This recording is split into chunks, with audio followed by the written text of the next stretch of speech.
આજે આપણે ખાસ ઇન્ટરવ્યુ લઈએ છીએ અમારી સ્કૂલની કચરા પેટીનો.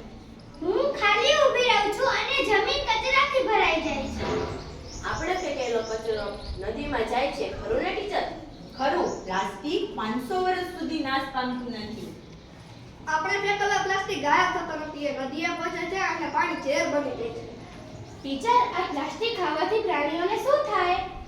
પ્લાસ્ટિક પ્રાણીઓ માટે ધીમું ઝેર છે. આ નિર્દોષ પ્રાણીઓ ખોરાક અને કચરા વચ્ચે ફરક જાણી શકતા નથી. પ્લાસ્ટિક તેના માટે ધીમું મોત છે. પ્લાસ્ટિક છે એ પ્રાણીઓનું અને આપણું બંનેનું ભવિષ્ય બગાડે છે. આજે એક પેકેટ, કાલે એક પહાડ, પ્લાસ્ટિક વાળું ભવિષ્ય આપણે જ બગાડીએ છીએ. ટીચર, પ્લાસ્ટિકનું ઉકેલ છે? હા, પ્લાસ્ટિકનો ઉકેલ પણ છે. તેનો આપણે એક નવો વિકલ્પ અપનાવવો જોઈએ. ઉકેલ સરળ છે. બદલાવ આપણી આદતથી શરૂ થાય છે. સમસ્યા છે તો ઉકેલ પણ છે. હવે મને મારી શાળાના બાળકો પર ગર્વ છે.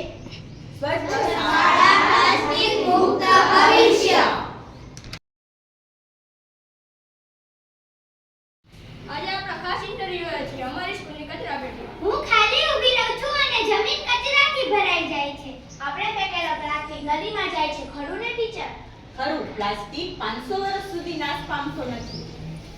આપણે ફેંકેલો પ્લાસ્ટિક ગાયબ થતો નથી, તે નદીમાં પહોંચે છે અને નદી ઝેર બની જાય છે. ટીચર, આ પ્લાસ્ટિક ખાવાથી પ્રાણીઓને શું થાય? પ્લાસ્ટિક પ્રાણીઓ માટે ધીમું ઝેર છે. આ નિર્દોષ પ્રાણીઓ કચરો અને ખોરાક વચ્ચે ફરક જાણી શકતા નથી. પ્લાસ્ટિક તેના માટે ધીમું મોત છે. આપણે જો અટકાવશું નહીં તો આપણું અને અન્ય તમામનું ભવિષ્ય ખરાબ થશે. આજે એક પેકેટ, કાલે એક પહાડ, પ્લાસ્ટિક વાળું ભવિષ્ય આપણે જ બગાડીએ છીએ. ટીચર, પ્લાસ્ટિક મુક્ત કરવાનો ઉકેલ છે? હા, પ્લાસ્ટિકનો પણ વિકલ્પ હોય છે.